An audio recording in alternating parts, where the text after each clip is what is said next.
Boa noite, pessoal. Boa noite. Boa noite. Boa noite, é o Guilherme, né?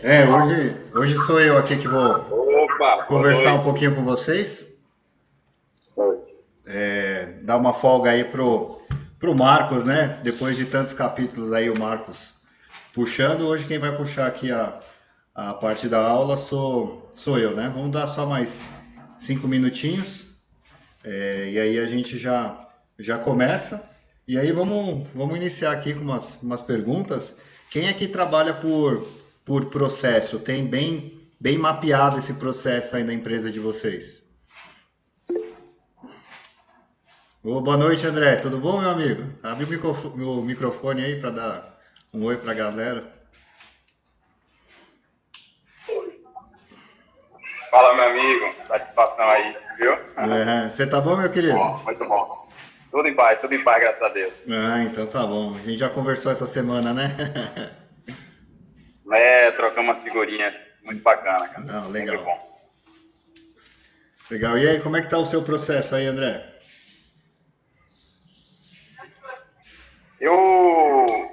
A gente tem, assim, cada mês que passa, né, a gente tem, ainda que com a ajuda do curso também, né, eu tô dando um segmento hoje, mas o pessoal você que tá acompanhando. Tá. Aí tem ajudado bastante aí a entender os números, a gente entender como é que funciona, né, ali custos, né, custos, despesas, marcação de produtos. Isso tem feito a gente ficar bem mais organizado e ter dedicado, tá dedicando mais tempo à estratégia, né? Exatamente.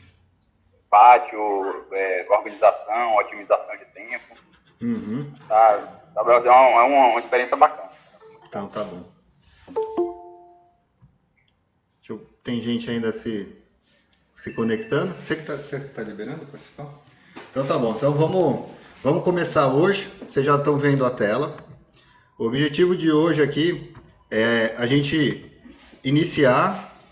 Não tá com. O que foi? Tá. Não tá apresentando. Tá bom. Então o objetivo de hoje é. Tá apresentando sim, Marcão.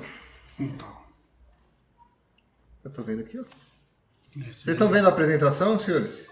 Não. Não. Tô vendo seu vídeo, só. Só o vídeo? Chamei o TI aqui, o Marcos. Ele tá. Acho que agora foi, né? Compartilhar aqui, Marcão. Não, tem que clicar nela aqui, ó, tela 1. E compartilhar. Agora apareceu aí para os senhores, né? Não. Não? Agora sim. Agora foi. Agora sim. Então tá bom. Então legal. Então vamos lá, vamos começar. Qual que é o objetivo dessa parte de fases do processo? Ele tem alguns objetivos. Marcos, dá uma olhada aí. Ela é uma sugestão. O processo ele é vivo. Ele pode ser customizado e igual o André falou, ele pode ser e tem que ser revisto a cada ocorrência que tiver dentro da sua empresa, ou por uma reclamação ou por uma melhoria. Mas o que eu gostaria de chamar a atenção para vocês é o que foi falado naquela aula gratuita, que transforma a gestão, principalmente nós, né, que somos empresas pequenas e de médio porte, que a gente está o dia inteiro no pátio com nossos colaboradores. A partir do momento que você tem um processo definido, sai de um âmbito pessoal, caso não tenha sido feita alguma parte do processo, e passa para um âmbito profissional, onde você evita esse desgaste com o seu colaborador. No meu modo de ver, esse é um grande benefício do processo. Se a etapa foi cumprida, ok. Se não foi cumprida, um próprio checklist ou o próprio cliente interno da próxima operação, ele já vai cobrar o colaborador que não fez. Então isso nos deixa, nós proprietários, nos deixa numa posição um pouco mais confortável. Não que seja confortável 100%, mas um pouco mais confortável, porque o próprio equívoco, erro, desatenção é revelado pelo processo. Outro ponto importante, que é a conta que eu sempre faço, e tento apresentar para as pessoas para chamar atenção. O Marcos, ele passou toda a parte de processo, ordem de serviço produtiva, ordem de serviço rentável. No entanto, se nós fizermos uma conta, levando em consideração, o Marcos está mexendo aqui, levando em consideração o faturamento anual, por que anual?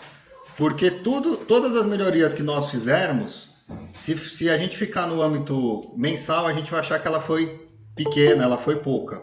Então a gente tem que passar para o âmbito anual. Então o que eu quero passar para vocês? Uma empresa que esteja atendendo 50 carros por mês, se ela perder R$20 por carro, que é possível, não pôs uma junta, não vendeu um descarbonizante, no ano são R$12.000. Se for uma passagem de 100 carros, no ano são R$24.000. E se for uma passagem de 150 carros, no ano são R$36.000. E se for o inverso? E se nós conseguirmos economizar isso? Nós conseguimos comprar melhor. Isso aqui, em vez de ser uma perda, vai ser um save para a empresa. Esse dinheiro vai estar no caixa. Então, esses são os dois objetivos. O processo deixa de ser pessoal e passa a ser profissional, e a gente vai maximizar os lucros. Qual que é a sugestão que nós temos de processo? Uma divisão, só porque sou eu, o computador não está afim de trabalhar. Você tem que jogar o mouse para cá. Tá, eu joguei. Uma divisão em 15 fases do processo. Então vamos lá. A primeira fase é cadastro do cliente. A segunda fase é a ordem de serviço. A terceira fase é recepção técnica. A quarta fase... Então o que acontece? Só voltando aqui. Nessas 15 etapas do processo, a gente divide em 4 grandes grupos. Esse é o primeiro grupo. O que é esse primeiro grupo? O cliente está na loja. Lembrando, o marketing digital já foi feito as campanhas e o cliente já está na loja. E por que a gente tem que passar etapa por etapa? Para a gente chegar na conclusão final do processo e ter, como que eu posso dizer? Ter a assertividade que a gente deseja. Ou seja, onde eu decidi que a fase do processo começa lá no cadastro do cliente e tudo mais. Quando eu fiz um curso de osciloscópio, até mesmo com o Alex da RB Treinamentos, quando a gente chega no curso de osciloscópio, o que a gente quer fazer? Aprender o osciloscópio no dia, na primeira hora do curso. E o que o Alex faz? Ele vai ensinar fundamentos básicos de eletricidade, grandeza das envolvidas, milivolts, volts e multímetro. Então, se a gente não começar ali pelo cadastro de cliente, a gente não tem uma conclusão legal dessa fase do processo. Então, essas 3 primeiras fases, o cliente está na oficina. Daqui para frente é só procedimento interno, diagnóstico, orçamento, aprovação do orçamento. A aprovação do orçamento, ela é uma parte do processo. Por quê? Porque ela não é única e exclusivamente enviar uma ordem de serviço. Existe uma metodologia por trás, existe uma apresentação que você pode fazer com um único e exclusivo objetivo, né? Com um objetivo exclusivo, que é o quê? É a aprovação do orçamento no que a gente chama lá na frente, né? Ele é justo para o cliente e ele é rentável para a oficina. Todos os lugares que nós visitamos, a gente tem aquela questão de preço. Briga por preço. Se você fizer uma boa apresentação de cliente, de orçamento, você vai começar a diversificar esse mito, tá? Eu andei conversando com algumas pessoas e isso tem dado muito resultado. Depois, aquisição de peças, serviços internos e externos, teste de rodagem, checklist de saída, contato com o cliente, entrega técnica, pagamento. Olha que interessante. O pagamento, ele é uma atividade do processo. Porque se a regra do pagamento não tiver muito bem decidida e você der um desconto maior do que estava planejado, tudo aquilo que você fez foi por água abaixo. Lógico, estou exagerando um pouco, mas se baseado no Motor, a sua carinha ela já estava amarela, 4% de lucro bruto e você deu mais 4%, acabou. Tua ordem de serviço deixou de ser tão lucrativa quanto você gostaria. E o pós-venda, que dia que é, Marcos? Um pouco mais para frente, né? Daqui umas 2 aulas.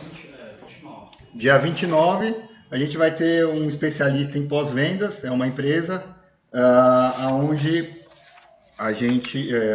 é explicado um pouco como fazer esse pós-venda. Então vamos lá dar início ao cadastro de cliente. Tá? Nessa fase, o que ocorre? É o primeiro contato direto com o cliente e a primeira impressão é a que fica. Como empresa, a gente pode encantar o cliente, absorver o máximo de informações possíveis para saber qual é a expectativa do cliente e carregar nosso banco de dados com informações que serão usadas posteriormente. Então veja só, na fase de cadastro de cliente, o que eu vejo visitando outras oficinas? Eu acho que a gente pode até conversar aqui, abrir o chat, o Marcão vai me falando se as pessoas estão comentando. O cliente deixa o carro e depois vai buscar, alguém leva o carro pelo cliente e você não faz aquela entrevista e você não tem a oportunidade de encantar o cliente. Nesse quesito, a Fúbia, minha esposa e sócia, que também está aqui assistindo a aula, há muito tempo atrás ela me deu uma dica, né? Ela falou, Guilherme, quando você estiver abrindo uma ordem de serviço, imagina que a pessoa foi ao médico e ela está contratando uma consultoria. Dedique-se todo o seu tempo a ela. Então, quando estamos abrindo uma ordem lá na oficina, ou eu, ou o orçamentista, é proibido levar o celular junto e é proibido qualquer mecânico, qualquer um, interferir neste procedimento. Para quê? Para que você extraia da pessoa o máximo de informação possível. Com o decorrer dos slides, vocês vão entender melhor o que é que nós estamos falando. O que é o cadastro de cliente? É o nome, contato, gênero, CPF, endereço. Aqui está uma tela do Motor. Está uma tela do Motor, o que facilita, mas você pode fazer isso de qualquer maneira, se for um Excel, se for um arquivo simples e tudo mais. No entanto, o que é importante esse cadastro do cliente? Vocês vão ver nos slides posteriores que o banco de dados, importantíssimo para a sua empresa, para a decisão de estoque, que scanner que eu vou investir, que treinamento que eu vou fazer, ele vem do cadastro do cliente. Isso é muito importante. E aqui vão algumas dicas. Por exemplo, nome é nome, isso aí tem que ser anotado. Mas e o e-mail? Vocês anotam o e-mail? Por quê? Hoje em dia, também vamos ter um advogado aqui, ele vai... tenho certeza que ele vai tocar nesse ponto. Se não tocar, a gente lembra de perguntar, tá, Marcão? Mas é o seguinte, por que você precisa do e-mail? Obviamente, para emitir uma nota fiscal, caso o cliente deseje. Só que o WhatsApp, ele é informativo. A evidência para qualquer problema é por e-mail. Então, um carro que ficou supostamente abandonado na oficina, você precisa notificar por e-mail. Pelo WhatsApp, não, assim, já existe jurisprudência, já existem alguns casos que estão sendo aceitos, mas o que é válido mesmo é o WhatsApp. O e-mail. É o e-mail, desculpa, o que é válido é o e-mail. O contato, tá? Quem nunca teve problema de anotar um telefone errado, então lá na frente a gente amarra na recepção técnica a pessoa, o telefone, o CPF, óbvio, para emissão de nota, e o CEP. Aí vão me perguntar, mas o CEP é importante? A gente falou de marketing digital. Época da pandemia, tivemos crise, tivemos demanda reduzida. Com o CEP, tá, gente? Quando você contratar uma empresa de marketing, eles vão para você seu banco de dados. E no seu banco de dados, se não tiver o CEP, você não define sua raio de atuação, você não define seu público-alvo, você não define sua raio de atuação. Ou seja, você fica sem saber da onde está o público, você fica sem direcionamento, tá ok? Só um minutinho.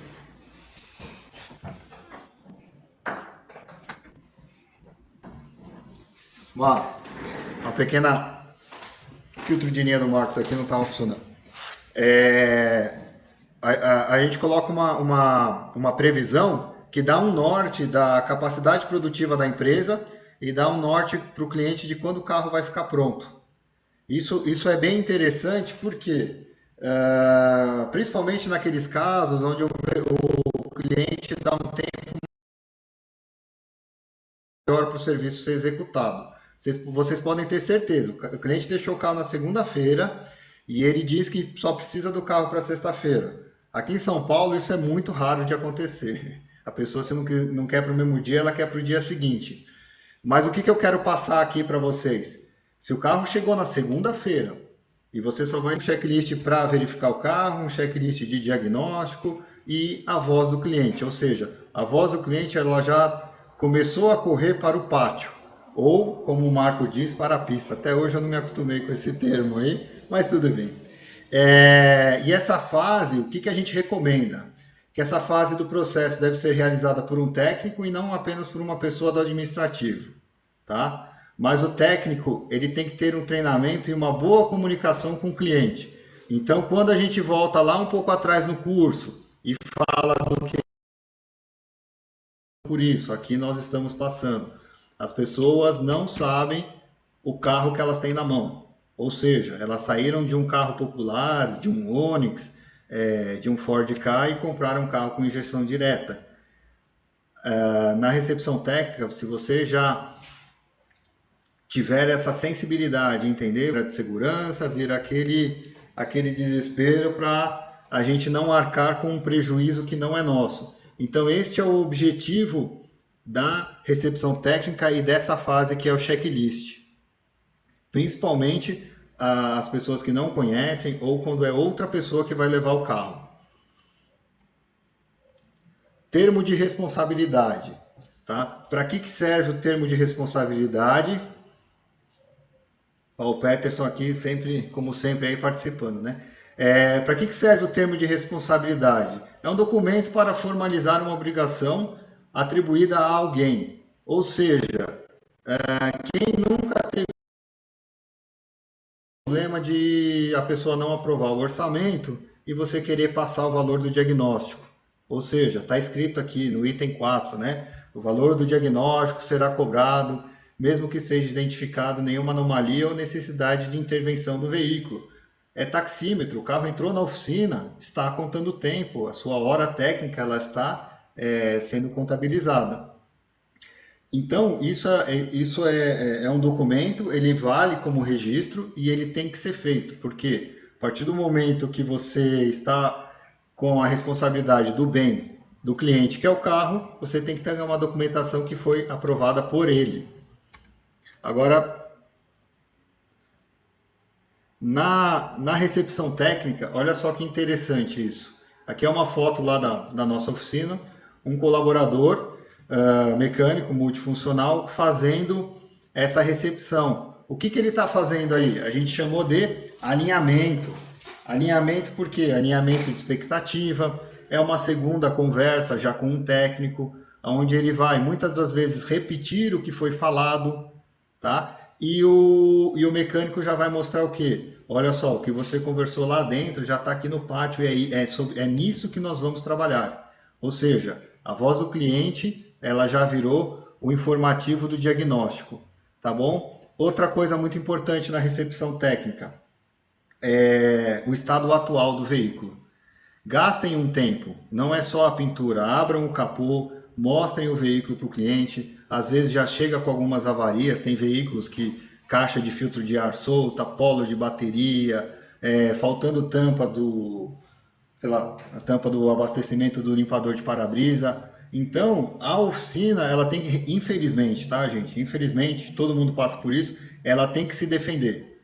Mas já que nós temos que se defender de algumas coisas, vamos vender nossa competência. Por quê? Vendendo competência, a gente vai, nós vamos nos diferenciar e aí o preço deixa de ser o primeiro quesito do cliente.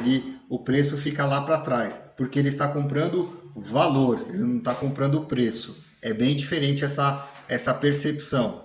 Estava conversando com o mesmo cliente que deixou o carro ontem, ele falou que gastou R$ 200 no restaurante e achou barato, mas ele comeu um lanche lá com a família, deu R$ 100 todo mundo e ele achou caro. Ou seja, porque a percepção dele não estava no alimento, mas sim na experiência, no ambiente, no atendimento, na forma de comunicação. Agora, um item bem interessante é teste de rodagem. Nós fazemos com o cliente para escutar o barulho, porque o barulho que ele escuta não é o barulho que a gente escuta. Para entender o estado real do carro, trabalhamos muito ali com troca de óleo de câmbio, então a gente já tem a primeira impressão e definimos uma rota. Por que que nós definimos uma rota? Você sabe dessa história, Marcão? Por que que a gente definiu a rota? O cara que reclamou lá do consumo de combustível. Do consumo e do lodômetro, né? Exatamente. Quando que a gente teve esse problema? A gente teve a crise do greve dos caminhoneiros, todo mundo estava os postos estavam sem combustível e a pessoa reclamou que a gente andou 8 quilômetros com o carro dela. É exatamente isso, apenas 8 quilômetros que nós andamos com o carro dela e ela abriu uma reclamação para nós. E eu tive que explicar. E como que eu expliquei? Fazendo esse mapa. A partir do momento que eu fiz esse mapa, ele virou definitivo, ele está na recepção e ele é apresentado a todas as pessoas. Não sei se alguém já tinha parado para pensar nisso. Apresentar para o cliente e outro é o seguro da oficina, é o raio de atuação. Você tem seguro lá, Marcão? Tem. Perfeito, gente? Beleza. Beleza? Show. Então, olha lá, qual que é a saída dessa recepção técnica? Então, a gente vem falando, né? Toda fase do processo tem que ter uma saída. O documento foi finalizado e assinado pelo cliente, podemos prosseguir para o diagnóstico, né? O que temos de ter conseguido até este momento é a confiança do cliente. O cliente sabe os processos da oficina, quando e como receberá o orçamento. Então, quem recebeu o carro, ele já tem que apresentar um pouco da oficina. Então, como que funciona lá? O técnico está recebendo o carro, ele já passa, aquele lá é o Cauê, ele vai entrar em contato com você através do WhatsApp, tá ok? O WhatsApp? Não, tá ok. Eu não posso ver o WhatsApp da empresa, eu prefiro o e-mail, a gente já anota. O cliente sabe os processos da oficina, o cliente sabe o carro que ele tem, itens foram checados, o cliente ficou surpresa com aquele risco que não sabia, quem nunca? Principalmente step, hoje em dia o furto de step é muito grande aqui na cidade de São Paulo. Aquele acabamento do motor danificado, uma caixa de ar, por exemplo, ou seja, etapa que vendemos nossa competência e evitamos problemas futuros, o famoso dito pelo não dito. Tá ok? Então, nesse primeiro grande grupo, o cliente ainda estava na oficina. No nosso caso, como a gente falou, é sugestão. Agora, vamos passar para a fase de diagnóstico. Tá? O que seria o diagnóstico? Diagnóstico, primeiro, voz do cliente, é atender às solicitações do cliente em primeiro plano. Segundo plano, agregar o valor para a empresa e cliente. Conceito de manutenção preventiva, manutenção corretiva e serviços opcionais. Tá? Logo temos o lado oposto. Um diagnóstico executado de maneira errada, além de consumir muito tempo, custa muito para a empresa futuramente. Lembre-se, né? Eu fiz aquela conta no começo, perdendo R$20 por carro. Um diagnóstico mal executado, ele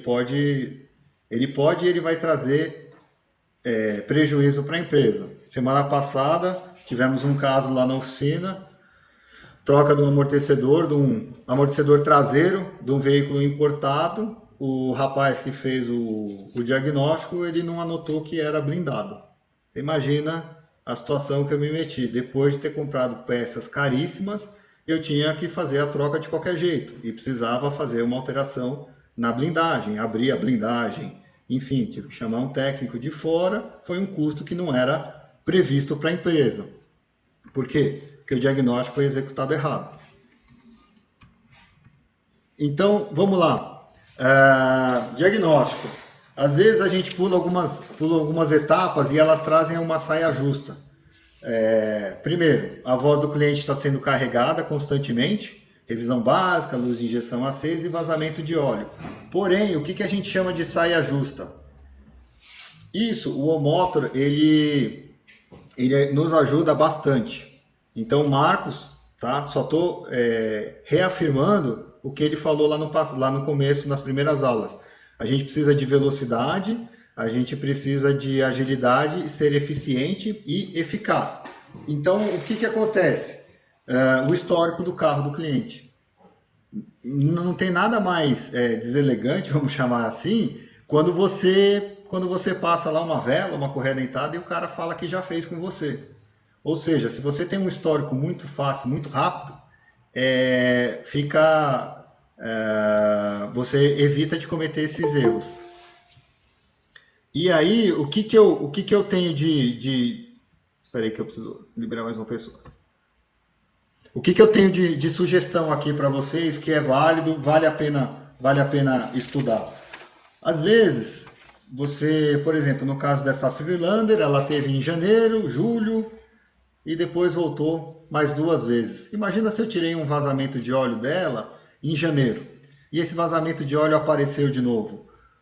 Eu tenho o histórico. Primeiro, eu vou ter a oportunidade de dar uma garantia, mesmo sem o cliente reclamar. Fala, puta, aquele serviço não ficou bom, eu vou refazer em cortesia porque eu não quero esse estresse. Ou, ao contrário, já foi feita uma manutenção preventiva de vela e eu estou passando a vela de novo. Ou seja, o histórico é muito importante. E o que a gente tem visto agora, que já estamos indo para 5 anos de empresa e 3 anos com o Motor? A pessoa fica muito feliz quando ela vai vender o carro e em 5, 10 minutos ela recebe todas as ordens de serviços já executadas. Ela vende o carro bem e a gente ganha um novo cliente, porque normalmente quem compra o carro vai continuar trazendo, exceto quando a distância impede um pouco. Mas esse é um ponto bem interessante de termos o histórico arquivado.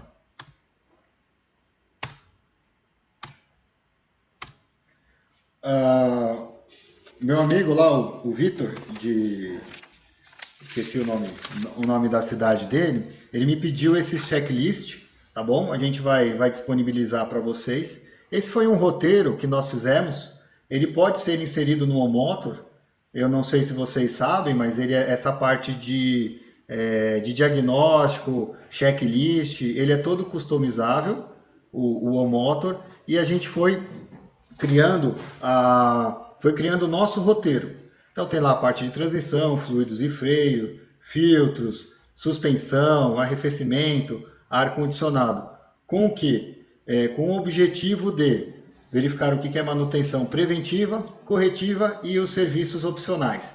Na recepção técnica, esse checklist, ele estando impresso, você já mostra para o cliente que você me pediu um serviço, mas eu vou olhar o carro inteiro para a minha segurança e para a segurança da oficina e para a sua segurança.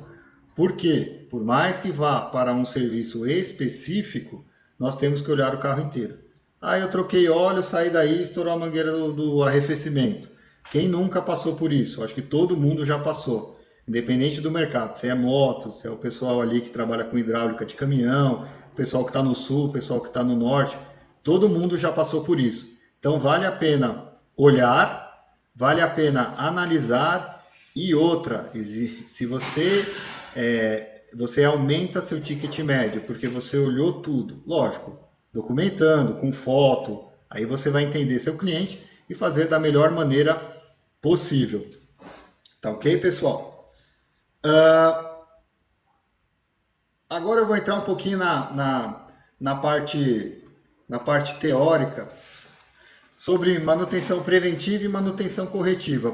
Por quê? Porque se a gente entender um pouco do conceito de manutenção, a gente consegue fazer um orçamento direcionado. O que é a manutenção preventiva? São os itens de desgaste que estão descritos no manual e o cliente ele conhece e sabe que vai ser necessário fazer. Então, não precisa nem repetir. Suspensão, direção, freio, arrefecimento, sistema elétrico e tudo mais. Porém, o que acontece aqui? A manutenção corretiva. A manutenção corretiva, depois que eu aprendi isso aqui, a gente tem usado muito lá. Porque o cliente pergunta, dá para andar assim? Posso postergar? O que você acha melhor? E a oficina, no meu modo de ver, tá? Cada um tem a sua opinião. Eu não tenho que me responsabilizar pela decisão do cliente. Tá? Eu tenho que usar argumentos técnicos para fazer a venda bem feita e deixar ele ciente. Ou seja, o que eu quero dizer aqui da manutenção corretiva? A manutenção corretiva ela já é uma falha. Tá? Agora a gente só precisa diferenciar essa falha. Essa falha ela é uma falha potencial. O que é uma falha potencial? É uma falha que ela está no início, no estágio inicial de alguma coisa, de algum equipamento. Tá? Então, o que a gente pode dar de exemplo? Um início de vazamento no sistema de arrefecimento, um início de barulho no rolamento de roda, um início de vazamento num cilindro hidráulico, uma corrente de moto que os elos já estão desgastados. Isso é uma falha potencial. O que acontece se você não corrigir essa falha? Ela se torna uma falha funcional. O que é a falha funcional? É quando aquele equipamento para de funcionar, ele tem uma falha funcional, né? Ele para de funcionar porque aquela falha potencial não foi corrigida. Ou seja, o vazamento no cilindro hidráulico ali do caminhão, estourou a vedação, não tem mais pressão, não funciona. A corrente da moto, já estava, né, os elos já estavam desgastados, sem lubrificação, estourou, a moto não anda. E o líquido de arrefecimento tinha um início de vazamento, vazou, o motor não tem mais refrigeração. Ou seja, pode até trazer um prejuízo muito maior de, sei lá, queimar a junta do cabeçote. Ou seja, com esse conceito, que é legal a gente guardar, toda a falha funcional, ou seja, aquela falha que faz o equipamento parar, um dia ela já foi uma falha potencial. Usando essas duas nomenclaturas, eu tenho certeza que vocês vão ter uma aprovação de orçamento maior. Eu falo por experiência própria. Você passa o que o cliente pediu e você passa um adicional falando que a falha é funcional, e isso pode vir a trazer um prejuízo a curto, médio e longo prazo, e coloque os valores desse prejuízo. Você vai ver que a pessoa para pensar. Tá? São inúmeros exemplos que nós temos, e isso aí é fato. Principalmente de sistema de arrefecimento, que a pessoa fala, se eu tivesse feito antes, eu não teria perdido o cabeçote. Então é isso aí, guardem essa nomenclatura. Falha funcional e falha potencial. E lembre-se, uma falha funcional, o qual o equipamento parou de funcionar, que teve uma quebra, uma pane, ela vem de uma falha potencial, ou seja, em algum momento ela se revelou, ou seja, eu estou falando daqui de São Paulo, não tem como competir com troca de óleo, não tem como competir, os valores da troca de óleo são bem competitivos no mercado dele. Para nós que somos oficina, acaba tendo, como fala, a gente não consegue chegar nesse custo. Mas como é que a gente consegue colocar o carro dentro da oficina? Justamente explicando isso. Se você trouxer o carro para um diagnóstico, porque manutenção não é apenas troca de óleo, manutenção é olhar o carro inteiro. A partir do momento que a gente tem isso claro com o cliente, eu recebo muito carro que foi trocado o óleo, leva para a oficina e fala, eu troquei o óleo e vim fazer manutenção. E você tem inúmeros itens em estado de falha potencial. Por exemplo, linha de pipa cortando coifa de homocinética. Se não analisar isso rapidamente, o que você vai ter? Você vai ter a quebra da homocinética ao invés da troca da coifa, engraxar e manda o carro embora. A falha potencial sempre é muito mais barata de corrigir do que a falha funcional. E os serviços opcionais? São aqueles serviços que você oferece com total transparência. A oficina pode sugerir ao cliente fazer dentro de 2 parâmetros importantes, que é a preditiva, que é aquela que ocorre antes mesmo da preventiva, e é baseada em dados históricos da oficina. Os serviços opcionais, bem detalhados, dentre outros. O que eu quis dizer aqui? Outro dia eu estava vendo uma reportagem sobre limpeza de sofá, né? Limpeza de sofá, a pessoa fazendo um marketing sobre fazendo a limpeza de sofá. 20% apenas sabem que precisa limpar o sofá. Ou seja, se a pessoa que faz essa limpeza de sofá, a empresa, ela fizer uma campanha do limpa o sofá, faz isso, faz aquilo, tananã, tananã, ela vai atingir 20% do público total. Agora, onde estão os outros 80%? Eles nem sabem que precisa limpar o sofá. Agora, se fizer um vídeo explicando o sofá sujo, o sofá limpo, a questão da sujeira que cai, umidade, impermeabilização, você vai ter um público muito maior. Então, nos serviços opcionais, é muito válido isso aí. Ou seja, que exemplo que eu posso dar lá da Hawks? O exemplo que eu posso dar da Hawks é ar-condicionado, óleo de câmbio. São serviços que a gente vende bastante e são serviços que a gente vende bastante e são serviços que você tem que informar o cliente que ele precisa dessa manutenção. Muitos não sabem. Então, cada nicho de mercado vai ter a sua particularidade.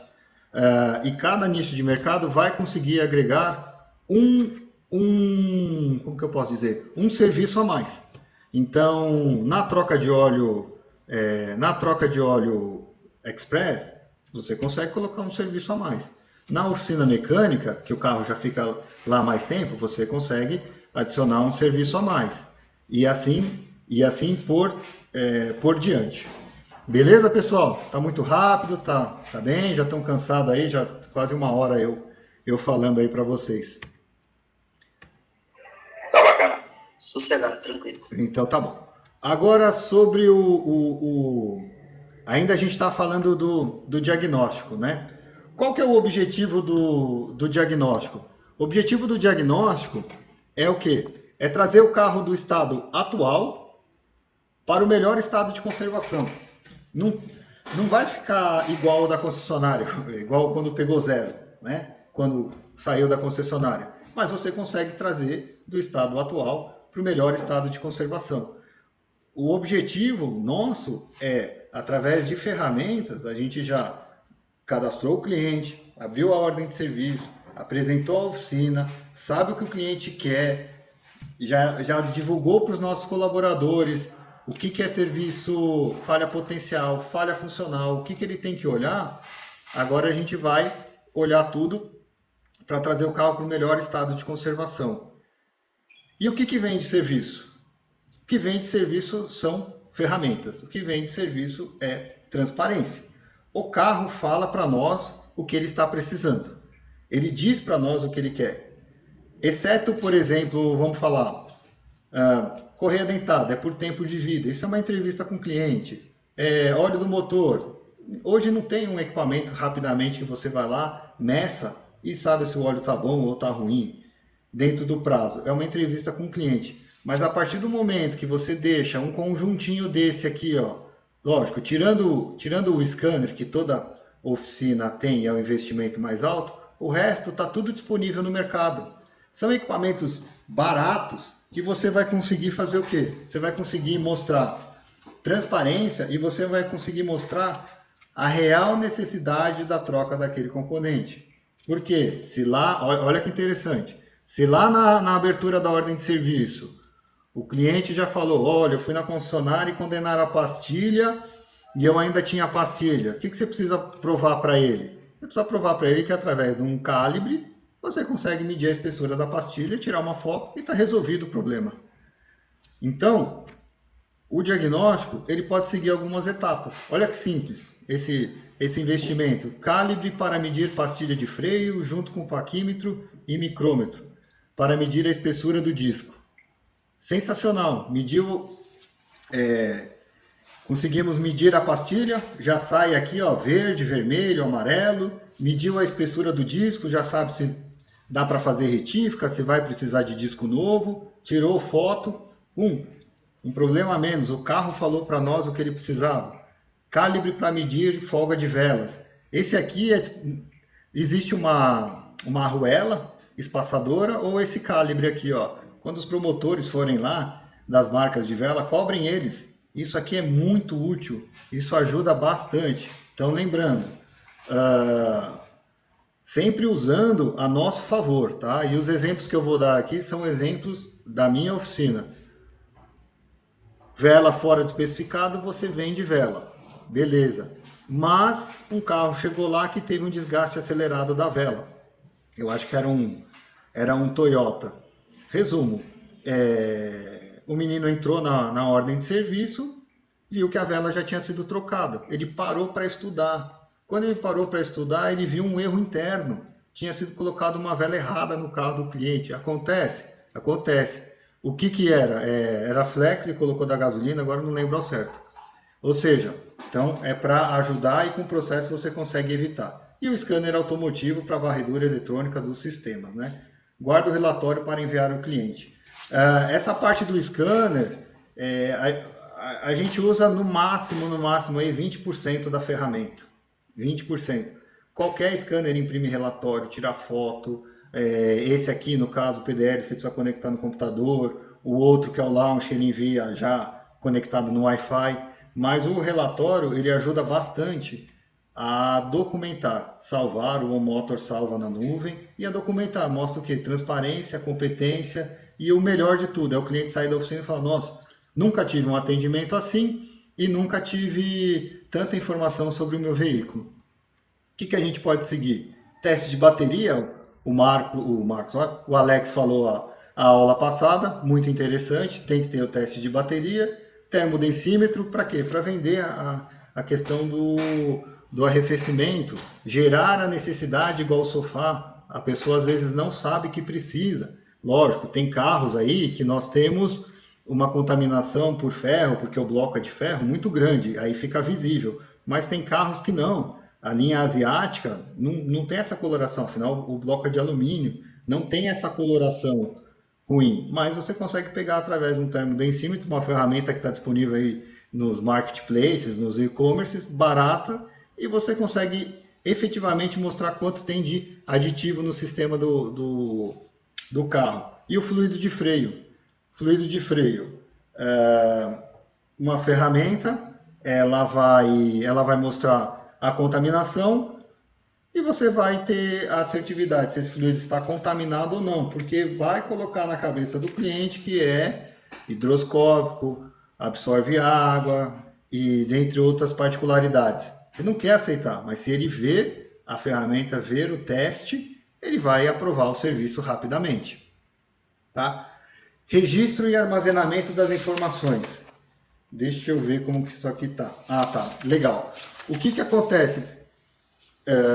Aqui é uma particularidade do OnMotor, mas se você já tem um sistema, já faz, armazene as suas informações, porque lá na frente elas serão úteis. Como? Lado esquerdo, como é que o veículo chegou na oficina. Lado direito, lembra que eu falei para vocês, vamos sair do pessoal e partir para o profissional. O cliente reclamou de barulho e o barulho não foi resolvido. O que o mecânico colocou na ordem de serviço, no checklist? Né? O que ele escreveu no checklist? Está lá para trocar a bieleta com início de folga, mas espera aí, o problema era no amortecedor, ele não colocou. Tá vendo que interessante essa informação? Não fica no achômetro, ela fica registrada e você consegue mensurar isso lá na frente.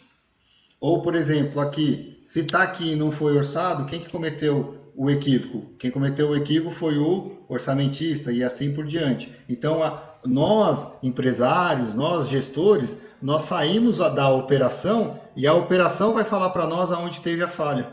Poxa, tá na voz do cliente que tinha barulho, Foi colocado só bieleta e o carro ainda continuou com barulho, então o diagnóstico foi feito errado. Eu preciso fazer o quê? Treinar a minha equipe, pedir mais atenção, fazer uma reciclagem e assim por diante. Tá? Então aqui é o diagnóstico e o checklist de entrada.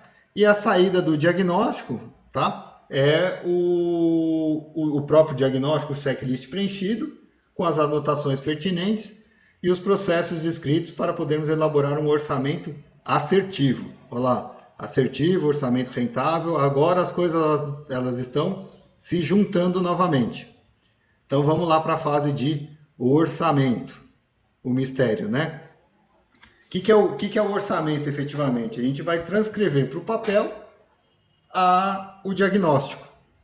É uma fase de grande importância para a empresa, porque nesse momento é a primeira vez no pátio, veja só, abriu ordem, fez isso, tal. É a primeira vez no pátio que a gente vai começar a ter uma visão financeira do negócio. Não apenas operacional, e sim gerencial e de estratégia. Ou seja, esse orçamento, ele não é simplesmente passar um valor para o cliente. Este orçamento, ele tem que seguir a estratégia da empresa, ser rentável para a empresa, atender às solicitações do cliente. Ou seja, tem várias e várias ações por trás do orçamento. E como eu falei na abertura, eu gosto muito desse slide, ele é o quê? Ele é justo para o cliente e rentável para a empresa. Rentável para a empresa é fácil. É fácil não. É fácil de ser medido se ele é rentável para a empresa, porque nós já desenvolvemos indicador econômico, custo da peça vendida, nós já sabemos o que a empresa precisa. Agora, justo para o cliente é intangível, por isso que a gente está passando por todos esses processos para atingir a expectativa e entender qual que é o sentimento do cliente. O orçamento, tá? Com base no que foi apontado no diagnóstico, agora é o momento de descrever os serviços e peças e precificar ambos. Tá? Aqui é um modelo do Omotor, mas quem não tiver o Omotor pode fazer de outra forma, a forma que achar melhor, mas nunca esquecendo, o diagnóstico ele tem que conter aqueles itens da voz do cliente. Depois a gente pode colocar os serviços adicionais. Aqui no caso foi colocado, por exemplo, uma limpeza do corpo de borboleta.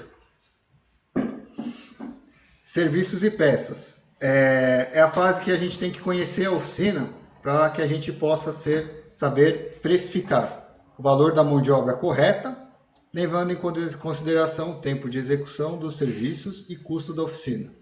Tá? Os itens eles devem estar cadastrados corretamente no sistema. Isso facilita o preenchimento da ordem de serviço. Ou seja, se nós investirmos um pouco de tempo ali para arrumar o estoque, os itens que são passíveis de estarem estocados, eles entram na ordem de serviço já com o custo, o fornecedor e o preço de venda e ainda tem o saldo. Então, quando a gente puxa isso para a ordem de serviço, ele fica mais, já entra automaticamente. Lógico, temos a opção de colocar outros itens na ordem de serviço. Mas o que eu quero passar para você? Quem fez o cadastro do item no estoque já colocou a margem, já calculou o markup, já calculou o custo financeiro, ou seja, uma etapa anterior de planejamento do administrativo trouxe uma facilidade para o operacional no pátio. Fornecedores, tá? O que eu posso dizer aqui? Quando você trabalha com muitos fornecedores, você perde uma certa exclusividade. Se você conseguir consolidar os seus fornecedores, você tem maior exclusividade lá dentro, você tem maior poder de barganha, porque você deixa de ser o 20º cliente deles e passa a ser o 10º. Enfim, é só um número, é isso que eu queria trazer para vocês. Ou seja, hoje a gente fidelizou ali em 2 autopeças, em 2 distribuidoras, e com isso fica mais fácil. Por quê? Fica mais fácil a comunicação, fica mais fácil a precificação, nota fiscal, devolução. As empresas já se conhecem. Por que eu estou falando de fornecedores? A gente fez um levantamento aqui em São Paulo, O pacote do carro, vamos dizer assim, tem 10 itens para comprar de um carro que entrou para revisão, um carro X. Se eu orçar no fornecedor A, no B, no C e no D, o pacote final, a variação de preço é muito pouca. Dá ou para a empresa absorver ou para você repassar para o cliente. E quando você consolida com um fornecedor apenas, você diminui seu tempo logístico, você sabe a que horas vai chegar todas aquelas peças.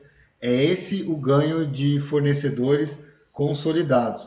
Antigamente a gente tinha uma gama muito grande, aí comprava para o mesmo carro uma peça daqui, uma peça dali, esse cara entregava primeiro. O que eu quero dizer para vocês? Imagina que você precisa trocar a correia dentada e fazer a embreagem. Você começou pela embreagem, mas quem chegou primeiro foi a correia dentada. Por quê? Porque veio de outro fornecedor e a embreagem vai demorar. Ou seja, você comprou a correia dentada de uma outra pessoa, a embreagem de outro fornecedor, porque ela era mais barata, mas o seu custo da operação, esperando ela chegar, saiu muito mais caro. Então isso é um ponto de atenção que vale a pena cada um analisar o seu mercado. Tá? E aqui acho que é o dilema de todo mundo, né, Marcão? Aqui, quando a gente fala de processo, nós, empresários... Só posso voltar só um pouquinho na questão do fornecedor? Vai lá, Marcão, fica à vontade. Uma observação, né, que a gente tem aqui em São Paulo, a gente tem uma gama enorme, né, de fornecedores. Às vezes não é a mesma realidade que a gente encontra pelo Brasil, né? Às vezes tem oficinas que em determinada região não tem muita opção, né? São poucos fornecedores. Para uma realidade igual a nossa, a gente ter poucos fornecedores acaba acontecendo a gente fica com aquele paradigma, né? Acaba pensando assim, eu vou acabar numa situação onde eu vou ter, se eu tiver pouco fornecedor, o cara não tiver a peça, eu estou ferrado, né? Então, por isso que você acaba fazendo muitos fornecedores e que nem o Guilherme falou, a gente não fica importante para ninguém. E aí o cara não nos dá a devida atenção no quesito preço e nem no quesito entrega, né, e qualidade. Só que é um paradigma que eu falo porque a partir do momento que a gente diminuiu a quantidade de fornecedores, eu fiz a mesma coisa que a Hawks já há alguns anos atrás, escolhi aqueles fornecedores, os melhores, né? No sentido também de se o cara não ter a peça, ele vai atrás para você. Não é toda a peça que ele vai ter, mas por você dar exclusividade para ele, você joga umas buchas na mão dele e ele tem que resolver. Ele acaba ele acaba te dando importância e aquele medo que você tem de não com poucos fornecedores você ter, às vezes, um problema de abastecimento, uma peça que não encontra, não é tão real. Você acaba, se você selecionar bem os fornecedores que vão te atender, eles vão acabar meio que se virando numa situação onde ele não tem a peça, né? Óbvio, né? Tem determinadas situações que realmente às vezes não tem jeito mesmo, não é a gama de peça que o cara trabalha, mas vai diminuir menos. Compensa, porque, como o Guilherme falou, né, se você pulveriza muito, é mais dor de cabeça para controlar, a logística fica mais complicada, as peças vão chegar em determinados momentos invertida, né, uma que era para chegar primeiro chega depois, acaba tendo muita dor de cabeça nesse sentido. Então, não é fácil você fechar com o fornecedor, mas buscar fechar com os melhores, né? Ali 2 ou 3 e numa situação de aperto, ter fechado com o cara também que ele tem que te ajudar a ir atrás da peça. Não é só falar assim, eu não tenho e pronto. Não, você não tem, mas ele tem que, como você é exclusivo, ele tem um grauzinho ali a mais para te ajudar a ir atrás da peça. Beleza? Não, beleza. A gente tem uma experiência lá de carros importados. Sempre era muito difícil achar peça de carro importado aqui, Marco. Vinha metade de um fornecedor, metade de outro fornecedor, e a gente nunca tinha atenção, porque o cara falava, puta, eu vou parar para vender Só esse tensor para o cara. E o que a gente viu? Pelo menos aqui em São Paulo, que é a nossa realidade. Todos se conversam, esses fornecedores. E aí um faz preço para o outro e você fideliza com um e ele vai trocar estoque com o outro e vai chegar para você. De algum jeito ele vai te atender. De algum jeito ele vai te atender. Não são todas as empresas que fazem isso. Tem muitas que falam não e não vão correr atrás da peça, mas vale a pena tentar. Só que você só consegue tentar se você tiver grande lá dentro do fornecedor. Perfeito? Uhum. Aqui é uma tela do Omotor, todos nós conhecemos. Quem não conhece, tem no próximo slide ali a parte do Excel. O que a gente usa lá na Hawks essa tela? No quesito de se eu preciso me envolver no processo ou o processo pode correr automaticamente. Por quê? Necessário a aprovação da diretoria. Amarelo é uma aprovação com ressalva e essa aqui é uma aprovação automática. Ou seja, o objetivo de ter tudo em forma de processo é a gente... você está fora da empresa e conseguindo administrar a empresa, tá bom? Então, verde, o próprio pátio já pega, manda, entra em contato. Amarelo, eu dou uma olhada, e vermelho só se for uma estratégia da empresa para aquele cliente ou para aquela ordem de serviço. E o importante é o seguinte, independente de você ter um sistema ou não, faça essa avaliação. Não trabalhe no escuro, use papel de pão, use um rascunho, use um Excel, a gente disponibiliza aqui o Excel, mas faça essa avaliação, tá ok, pessoal? É muito importante você saber como é que você vai chegar no final do mês. Esses valores não são reais, eles são apenas para exemplificar a tabela, tá bom? Orçamentação, rodapé. Acredito que poucas pessoas prestam atenção no rodapé, mas quando a gente estiver aqui com o advogado, ele vai passar para nós aí a importância do rodapé. É um documento vivo, é uma parte customizável, mas escreva tudo, escreva o que você achou no carro, da onde está vindo a peça, quais são os riscos. Por quê? Porque a oficina ela tem muita responsabilidade, principalmente em prazo de entrega do veículo. Naqueles casos mais demorados, onde o carro vai ficar 20, 30 dias na oficina, você tem que escrever as condições de pagamento, da onde vem a peça e assim por diante. Esse aqui também a gente pode disponibilizar para vocês o que a gente tem usado lá no rodapé. Por quê? Porque prazo de garantia é muito importante estar escrito e as formas de pagamento. Você vai ver que a forma de pagamento e a aprovação do orçamento ela tem que ser negociada na aprovação do orçamento. Porque aqui a gente já tem, por exemplo, vou voltar aqui um slide. A gente já tem aqui uma carinha amarela que deu 3, eu estou conseguindo ver, né? Deu 3,86% aqui na carinha amarela. Chega lá na boca do caixa, a pessoa pede mais 5% de desconto, acabou, a ordem de serviço ela ficou negativa. Ou seja, para nós, como que nós enxergamos aqui na Hawks, no Omotor e na Decastro, o valor do orçamento ele tem que ser definido na fase de aprovação do orçamento. Na boca do caixa, são única e exclusivamente descontos por causa da forma de pagamento. Tá? Vai colocar isso na mentalidade do cliente, mas tem maneiras de se fazer isso aí. Tá ok? Então, esses aqui são os campos. E como eu disse, ele é um documento vivo, customizável para cada empresa e também para cada ordem de serviço. Ele pode puxar ali um padrão de formas de pagamento, condições de garantia, porém, cada ordem de serviço pode ser escrito o que achar necessário. E o que acontece? Tá? Nessa fase aqui, onde já entrou a fase de viabilidade financeira da ordem de serviço, a gente tem essa tela que chama monitoramento. O que é o monitoramento? Até o fechamento da ordem de serviço, os valores devem ser monitorados para medir a rentabilidade.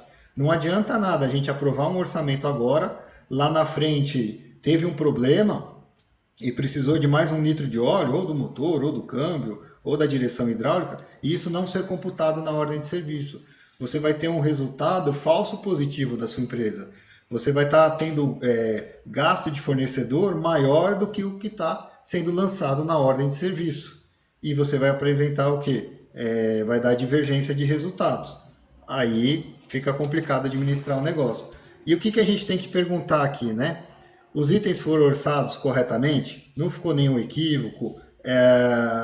Foi colocado ali a troca de correia dentada? Foi orçado no tempo certo? A descrição do carro está certa? 8, 16 válvulas? Isso vai mudar completamente o valor do orçamento. Tá ok, pessoal? E aí a parte de finalização do processo de orçamento, tem que sair um orçamento no famoso ganha-ganha. Rentável para o cliente e justo para a oficina, tá bom? Ao contrário, né? Justo para o cliente, rentável. Justo para o cliente e rentável para a oficina. Obrigado, Marcão. E aqui tem uma frase para finalizar essa fase do orçamento, que todo mundo já passou por isso. Qualquer equívoco pode ser prejudicial à imagem da empresa, gerando uma insatisfação do cliente. Por exemplo, valores errados, quantidades absurdas e descrição incorreta. De acordo, Marcos? Tem algum exemplo? Tem uns exemplos, depois a gente pode mostrar para o pessoal uns exemplos reais aí. Exatamente. Tá ok? Talvez não consiga tempo para mostrar hoje, mas a gente hoje tendo uma brecha, a gente mostra numa outra oportunidade, né? A aprovação do orçamento, né? Então agora a gente volta a entrar em contato com o cliente. Por que eu falo de aprovação do orçamento? Guilherme, tá? Eu demoro ali, depois que o orçamento está pronto, para apresentar para o cliente, elaborar o texto, demora uns 20, 25 minutos. Raras as vezes eu demoro mais do que 10 minutos para a gente fazer a aprovação, tá bom? Por quê? Porque tudo que ele pediu já foi descrito, tá certo?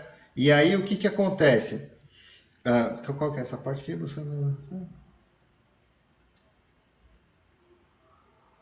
Tá. Então, é o que eu falei aqui. É que eu achei que vinha outro slide agora. O slide que vem aqui fala sobre a aprovação do orçamento. A aprovação do orçamento, o que a gente busca, pessoal? A gente busca uma aprovação por encantamento, né? Uma aprovação, ok, pode fazer, estou satisfeito. Não aquela aprovação do, pode fazer e segue adiante. Não é isso que a gente está buscando. E como é que a gente vai conseguir essa aprovação do orçamento com a pessoa totalmente satisfeita? Tá? Só um minutinho. Totalmente satisfeita. Tirando todas as dúvidas. Tá. Beleza? Tirando todas as dúvidas e explicando. A partir do momento que você começa a arquivar essas explicações, fica mais fácil de enviar. Ou seja, como é que nós procedemos? Antes do envio do orçamento, nós enviamos um texto para quebrar o gelo, perguntar se o cliente está bem, como é que estão as coisas, se ele pode falar, se estamos dentro do prazo, e a gente passa o quê? Todos os itens que estão no diagnóstico, eu vou escrever para ele. Por quê? Para mostrar que a gente tem conhecimento técnico, que nós temos competência e que nós temos transparência. Afinal, o que eu vejo lá na Hawks? O nosso dia a dia, a gente usa muitos termos técnicos. Mas quando você pega um médico, um advogado, uma pessoa de TI, que não tem o carro como hobby, não são nomenclaturas usadas no dia a dia dela. Então, TBI para nós é extremamente simples. Porém, a gente tem que explicar para a pessoa. Então, quando você manda um textinho, isso é uma sugestão, ele vai lendo esse texto, ele vai lendo e ele já está esperando o que ele vai receber. Então, apareceu lá, troca do óleo do câmbio. Volto lá na história do sofá. Quando você apresenta a troca do óleo do câmbio, o 80% das pessoas nem sabe que precisava da troca do óleo do câmbio. Regulagem de válvula na linha da Honda, limpeza do corpo de borboleta. E aí você está já com todo o cenário montado para fazer a apresentação do orçamento. Lógico, com o tempo isso aí fica muito rápido, tá, pessoal? Porque você está lá alimentando o sistema, você digitou o orçamento, você já tem um banco de dados, seu sistema está todo cadastrado, você já tem um indicador, já sai o resultado se a cara está amarela, verde, vermelha, você já tem essas informações que sempre são as mesmas, óleo de câmbio, regulagem de válvula, corpo de borboleta, já é registrado, copia e cola e manda para ele. Invista um tempo na preparação da apresentação do orçamento, que a aprovação vai ser muito rápida. Tá ok? Enviar o orçamento após todas as dúvidas serem sanadas. Lembre-se, esse aqui é interessante, eu aprendi há muitos anos atrás. O preço mais alto é o primeiro preço a ser informado, depois ele só vai querer abaixar o preço. Tá?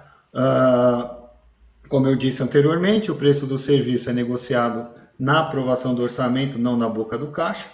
Tá? E tipos de aprovações de ordem de serviço. Quais são? Presencial, WhatsApp ou por e-mail.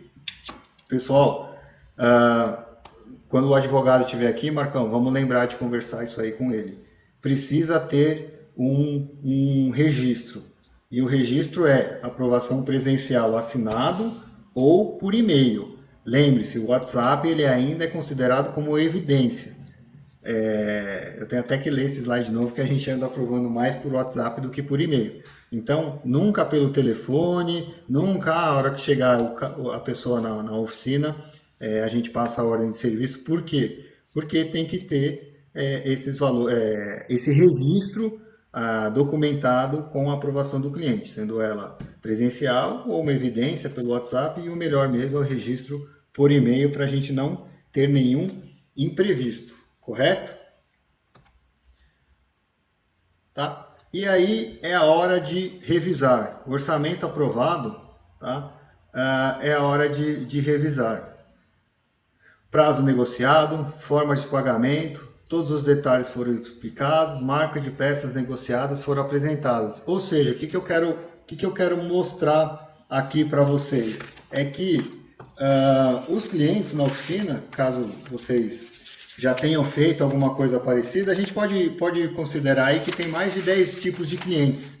Tem o apressado, tem o rápido, tem o indeciso, tem o que vai tirar dúvida, tem o desconfiado. E muitas vezes ele aprova o orçamento, ele nem sabe o que está aprovando.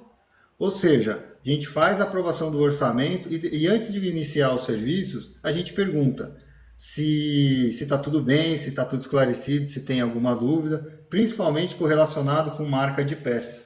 Tá? Um outro grande colega da área de reparação me passou numa palestra que ele nunca passava orçamento após as 4 horas da tarde. E eu adotei isso para mim. Você faz isso, Marcão? Também não passo, não. Nem sexta-feira. Mas por quê? Porque o cara vai pesquisar à noite, né? Exatamente. Ou sexta-feira à tarde, pior ainda. E o cara tem sábado e domingo para pesquisar, depois ele só vem com churumelas, né? Com churumelas, exatamente. Então, isso aí é uma dica válida para vocês, tá? Prestem atenção ali no horário que vocês enviam o orçamento e se tem um bom retorno, não tem um bom retorno, e aí mude esse horário. Porque durante o dia a pessoa está tarefada, está no horário de trabalho, ela não vai pesquisar muito sobre os valores envolvidos. E aqui vem lá mais um monitoramento, porque estamos na fase financeira, correto? Elaboramos o nosso demonstrativo de resultado individual por ordem de serviço, ele já tinha lá uma margem, e aí o que acontece? Para aprovar esse orçamento, eu precisei dar um desconto maior do que eu podia, entendeu? Cada região tem a sua realidade. Aqui em São Paulo, que eu tenho vivido hoje, mesmo durante a pandemia, as pessoas não pedem muito desconto, Marcão. Elas cortam o serviço. Como é que está funcionando lá com você? É desconto ou corta serviço? A gente lá tem um padrão, né, de envio de orçamento parecido com o da Hawks. Depois que a gente começou a trabalhar com esse padrão, o nível, a quantidade de rejeição diminuiu bastante, de orçamentos não aprovados, diminuiu, mas drasticamente. Justamente porque a gente passa toda a informação detalhada do que vai fazer. Isso aumenta muito a confiança, o nível de confiança. Juntamente à aprovação, a gente passa a evidência da peça com defeito, quando é possível, né? Evidenciar o vazamento, até o barulho, né? Que existe, por exemplo, num rolamento de alternador ou numa bomba de água, a gente consegue evidenciar e aumenta a transparência e a confiança. Então caiu muito as rejeições, só que o chororô por preço continua. Isso é normal. A gente tem que estar também preparado para conseguir vencer esses argumentos. Geralmente, como a gente tem muita parte técnica na mão, a gente consegue argumentar e derrubar a argumentação da pessoa com relação àquele negócio. Tá caro, né? O cara quer fazer o serviço, ele vai fazer, mas ele está argumentando que tem alguns itens caros aí. E aí entra ali a questão algumas perguntas que você consegue fazer para o cliente, e ele geralmente ele não vai ter a informação, né? Então, por exemplo, se o camarada está reclamando ali de um preço de uma peça, vamos pegar, por exemplo, aí, o rolamento, o tensionador. Às vezes ele nem conhece o tensionador. E aí você conhece as marcas que são boas, né? Obviamente, ali, SKF, Lina, né? E aí você consegue argumentar com eles em termos de por que você está falando que está caro, qual é o parâmetro, né? Qual é o comparativo, onde você viu? Vi na internet, no Mercado Livre. Qual a marca? Geralmente na marca, muitos já vão gaguejar e não conseguem te passar. A não ser que seja um cara realmente técnico mesmo, que está sujeito a isso, né? Você pode estar diante ali de um engenheiro da área, né? Ou de um técnico automotivo, eletricista, não mexe com a mecânica, mas ele tem um poder de conhecimento, ele tem um poder de argumentação maior por ser técnico também. Mas é a minoria. Geralmente, quando o cliente fala que o item está caro, a próxima pergunta que você tem que fazer é por quê? Devolve a bola para ele. Está caro, tudo bem. Por que está caro? Né? Atualmente, né, que eu me recorde, são... quando o cara fala assim, tá caro, são só 3 motivos, geralmente, né? O primeiro é porque ele encontrou mais barato na concorrência, seja na internet, seja numa outra mecânica. Nesse quesito, tem um certo tipo de argumento que você utiliza. O outro tipo de cliente é aquele cliente que reclama que está caro porque ele não tem o dinheiro para pagar. Ele quer fazer, mas ele não tem condição financeira. Esse seria o segundo tipo de argumentação. Com o primeiro, você vai fazer o comparativo. Qual a marca da peça que a pessoa, lá, o outro mecânico te ofereceu? Ele dificilmente vai saber. E se ele falar uma marca diferente ou uma marca inferior à que você vai trabalhar, você venceu o argumento dele. Mas às vezes a quantidade de pessoas que vai conhecer, vai ter essa informação na mão, é bem menor. Se for a mesma marca, tem a questão dos custos da oficina, né? Às vezes o cara está comparando uma oficina que o cara trabalha na garagem dele e, obviamente, vai ser menor o custo de uma oficina que tem ali tudo organizadinho, CNPJ, paga os impostos. Só que a vantagem dele fazer com você é que você vai conseguir suportar uma garantia. Você executa o serviço de acordo com as normas da BNT. É um outro tipo de comparativo, então você consegue vencer o argumento dele nesse quesito. O cara que falou que está caro porque não tem dinheiro, a única forma de você vencer esse argumento é oferecer formas de pagamento, né? 3 vezes, 4 vezes, 5 vezes, 10 vezes. Eu trabalho geralmente ali até 4 vezes sem juros. Obviamente que os juros ele vai estar ali, uma boa parte dos juros já no preço inicial. E a partir de 5 vezes ele assume os juros no caso a gente trabalha lá com a PagVeloz e a Stone, né? Os juros da Stone tá muito bom. Tá quase praticamente ali tete a tete com a Cielo. Então consegue fazer até 12 vezes pro cara. Eu fechei um orçamento agora essa semana, acho que na casa ali dos R$4.000, que deu ali em 10 vezes, o cara gastava R$45 de juros, metade de uma pizza. Aí o cara consegue fazer. Aí você vence também o argumento do cara que não tem o dinheiro. Beleza? Desculpa aí, tomando Não tá tomando tempo, não. Tem dois pontos aqui que eu gostaria de falar. Eu não gosto muito de fazer em 10 vezes sem juros, sabe por quê? Sem juros ou com juros? Não, tudo bem. Né? Eu não gosto de fazer em 10 vezes porque quando nós fizemos, o cara fala assim, pô, eu ainda nem terminei de pagar e já precisei voltar pro seu. É único e exclusivamente por isso. Então eu tento limitar em 6 vezes. Mas para a turma aí, negociar é válido e negociar é saudável, tá, gente? O que eu estou querendo dizer aqui na questão da negociação é que nós precisamos conhecer fortemente o nosso limite. O nosso limite onde a ordem de serviço ela vai ficar saudável ou não. E outra coisa importante. Desculpa te cortar, tem um terceiro tipo de cliente que fala que tá caro, mas não porque ele não tem a grana, e não porque ele encontrou mais barato na internet ou no mecânico perto da casa dele. É aquele cliente que fala que tá caro porque ele fala. Porque ele não enxergou valor. Vamos supor, você passou um orçamento pro cara lá de R$1.500. Ele, o quê?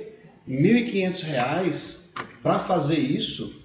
Ou seja, esse é o tipo mais complicado, porque o problema não está com ele, o problema está com você. Você não conseguiu construir o valor na cabeça do cara. Então você tem que rever esses conceitos, né, que o Guilherme está passando aí, porque o cara não enxergou o devido valor no orçamento. Então são só esses 3 tipos que existe, que eu consegui visualizar. O cara que não tem dinheiro, o cara que viu mais barato em outro lugar e o cara que não enxergou o valor, não consegue, não casou o valor que você falou para ele com o valor que ele está enxergando. E aí você não soube, na verdade, vender. Exatamente.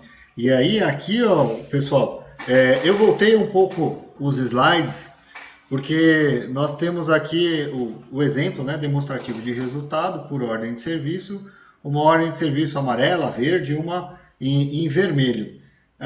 E vale a pena negociar, por quê, Marcão? Eu não sei se você já teve casos lá na sua oficina, mas falando especificamente do Omotor, ele é muito fácil para a gente aprovar e reprovar serviço. Quando nós vamos para uma negociação e a gente entende que o orçamento já está um pouco alto para o cliente, nós temos que ter ciência qual que é o melhor serviço para a gente reprovar. Então, negociar é válido, mas você também ter argumentos na negociação é muito válido. Por exemplo, para nós na Hawks, um serviço que normalmente a carinha fica de amarelo para vermelho é a parte de suspensão. Por quê? As peças estão dando mais cara que a mão de obra. Então, se o cliente quiser negociar e cortar alguma coisa, eu também tenho que, lógico, respeitando tudo o que é falha potencial, falha funcional, segurança, conforto, direcionar o cliente nesse tipo de que serviço aprovar e reprovar. Concorda comigo, Marcão? Sim.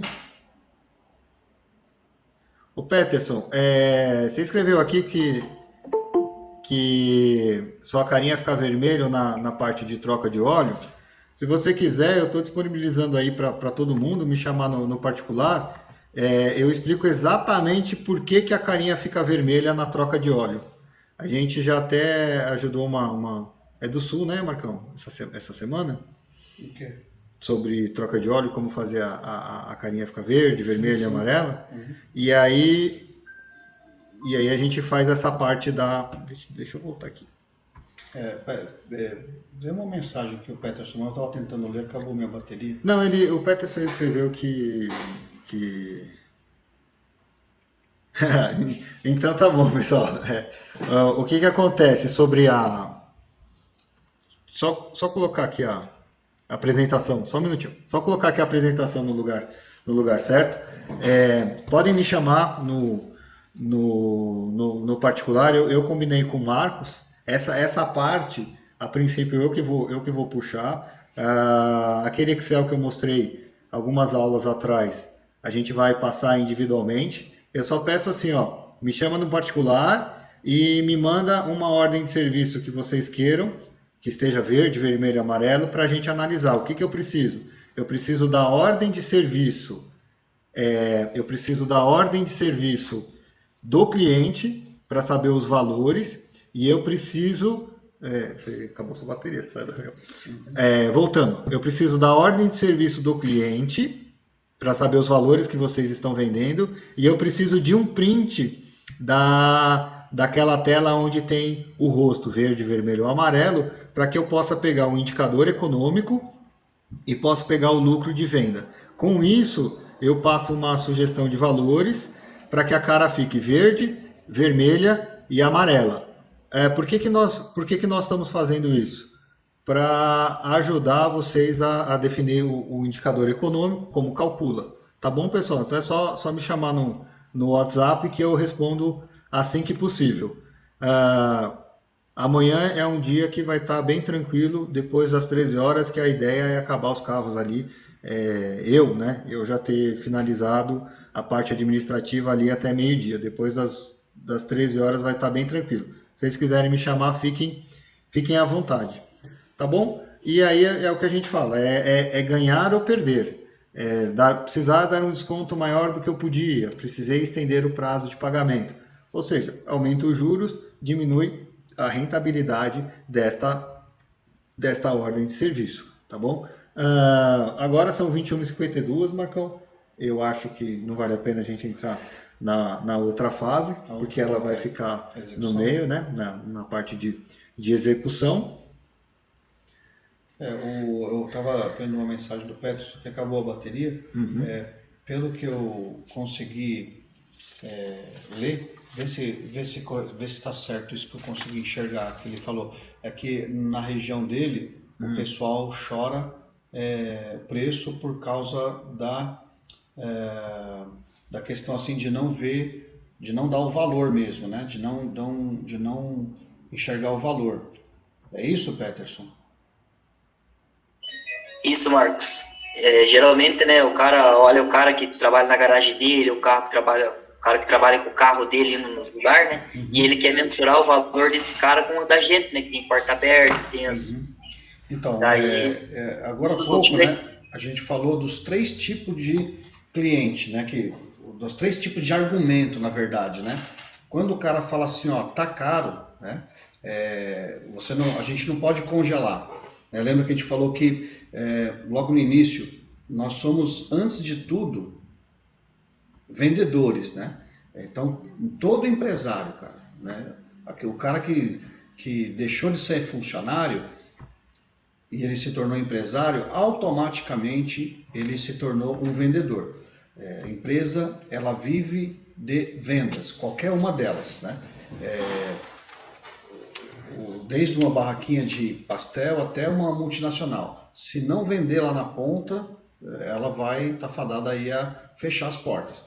Então, a gente tem que ser, além de ser craque em arrumar carro, ou moto, né? No caso da Meire aí, né? A gente não pode esquecer dela aí, que ela está no meio de um monte de empresária da área de reparação automotiva, mas ela é uma reparadora também.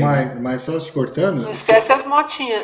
Então, eu aproveitei aqui para cortar o Marcos, aproveitando que ele já falou seu nome, eu conversei com a Meire alguns dias atrás.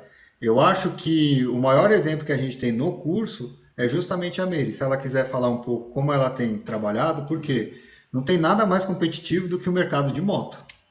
E lidar com motoboy também. Lidar com motoboy. E ela está tendo um sucesso que se ela puder compartilhar aí em 5 minutos do que ela tem feito, vai ajudar todos. E o Peterson também. Será que ela vai falar? Ah, sim. Ah, Não, Gui, então, o que a gente conversou aquele dia é assim, né, pro pessoal também que tá ouvindo, que a gente está focando no público. O curso falou muito sobre isso. Qual cliente que você quer, né, na sua oficina, né? Então aqui, onde eu moro, é Grande São Paulo, né? Para quem não conhece, é a periferia. Então assim, a gente no começo teve muita dificuldade porque vinham muitos clientes que, minha moto, não, só um parafusinho. Não, é só isso. Não, é rápido, eu tô com pressa.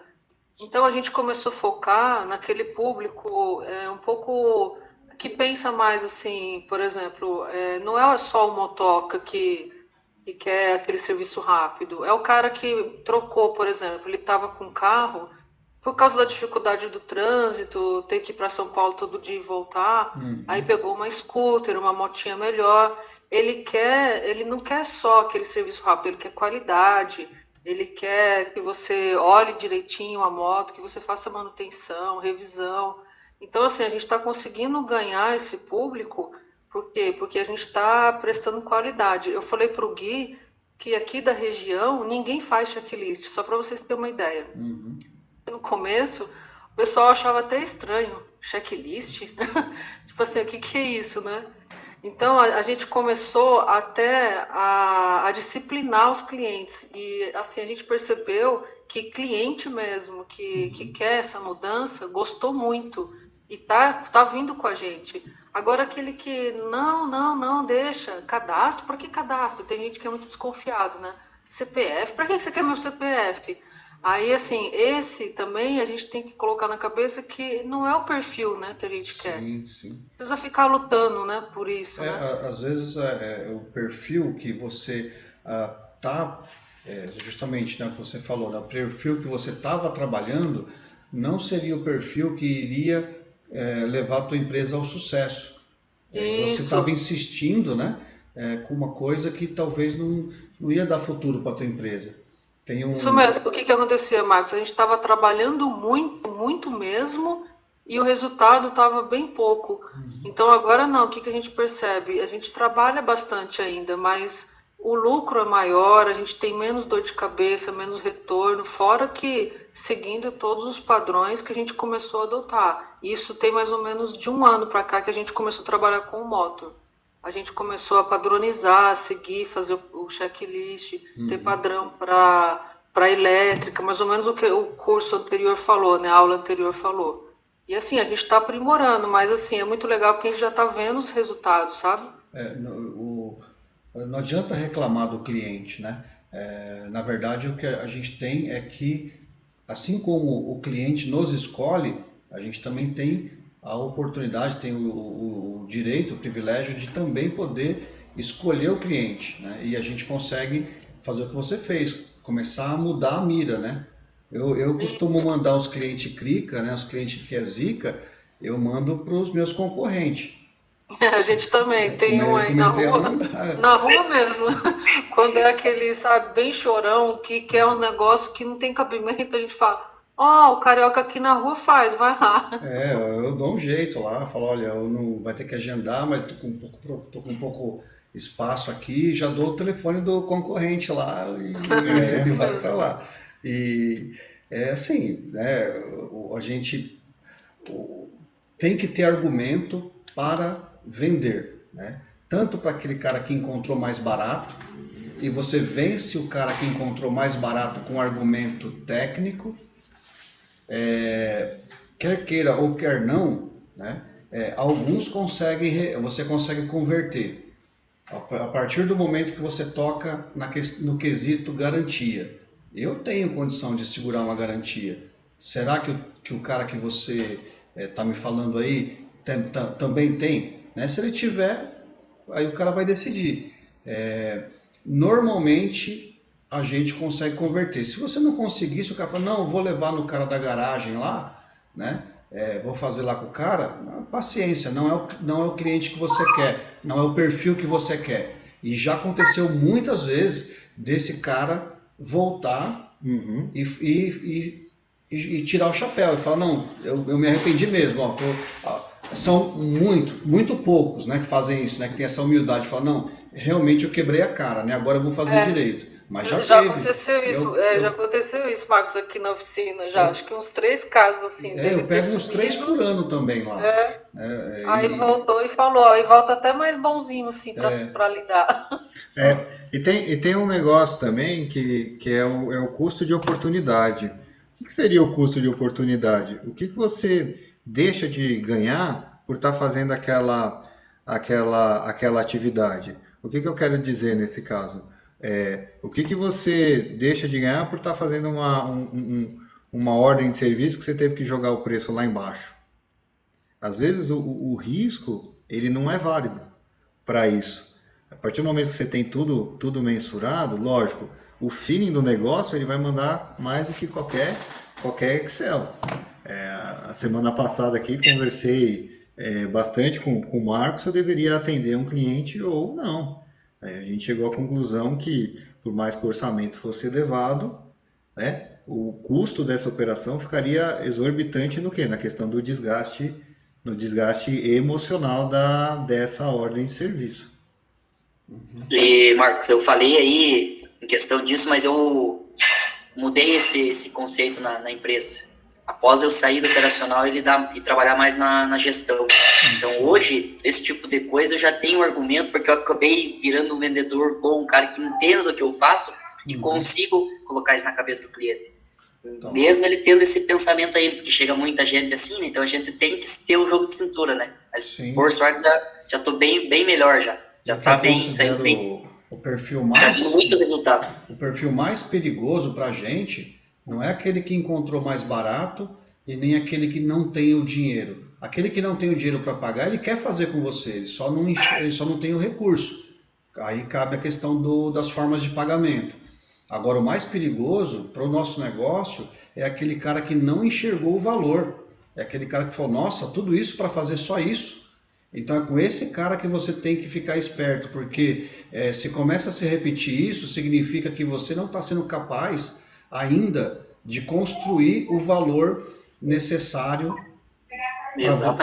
na cabeça do cliente. E aí rever todo o processo e ver aonde que você está falhando na construção de valor. Se é na recepção, se é na organização. Eu vejo, a gente conhece bastante oficina, né?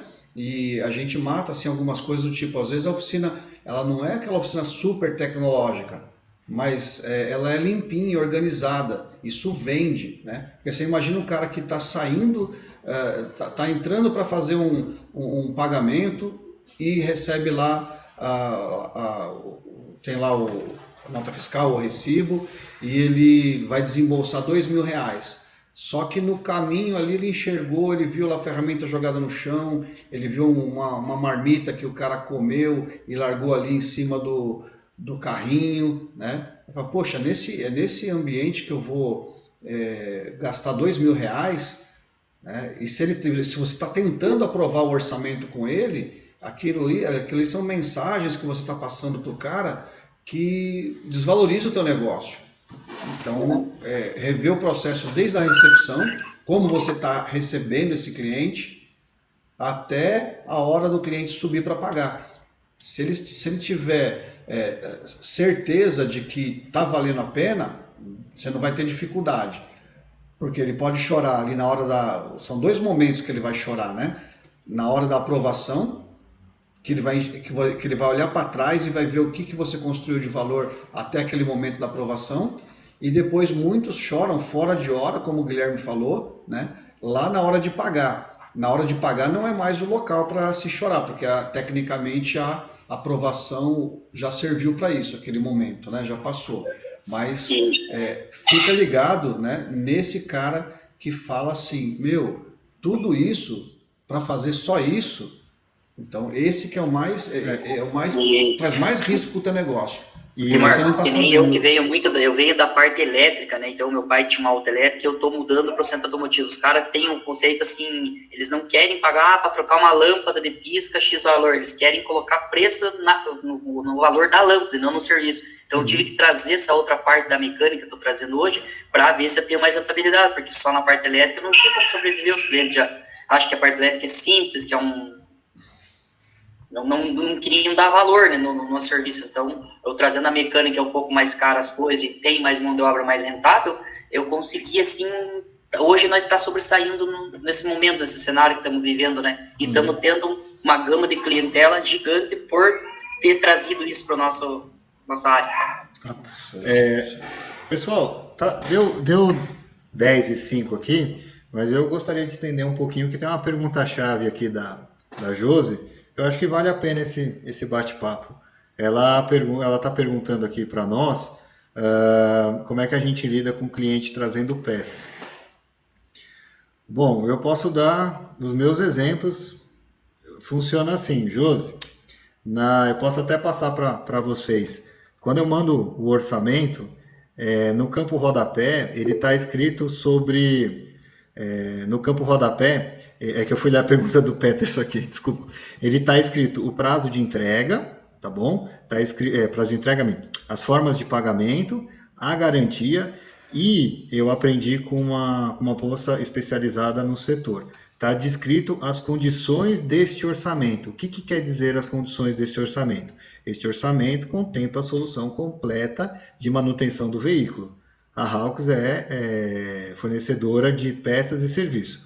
Qualquer coisa, agora eu não lembro ao certo, mas qualquer variação, o orçamento será revisto. O que eu quero dizer com isso? Se o cliente quiser trazer a peça, ele vai ter uma revisão do orçamento. Esse já é o primeiro impeditivo. Basicamente, no agendamento eu não aceito peça fornecida por cliente. Por quê? Eu já vi que várias pessoas escreveram que acontecem com elas. Entendo, concordo, e não existe certo e errado. Eu posso, aqui nesse momento eu estou só passando a minha visão de negócio. Um negócio para ser rentável ele tem que vender peça, ponto. Você pode ver no demonstrativo de resultado que a venda de peça ela corresponde a uma parcela muito saudável ali para a empresa. Quanto a aceitar a peça, a pergunta que eu faço para vocês é assim: essa peça vai me trazer dor de cabeça? Sim, não aceite. É uma embreagem ruim? Não aceite. É um amortecedor ruim? Não aceite. Essa peça não vai me trazer dor de cabeça? É um filtro de ar? É um disco e pastilha? É um óleo? Aceite a peça, use do bom senso. Porque a gente não pode se meter em dor de cabeça. Tá? Depois que você montou e a peça não funcionou,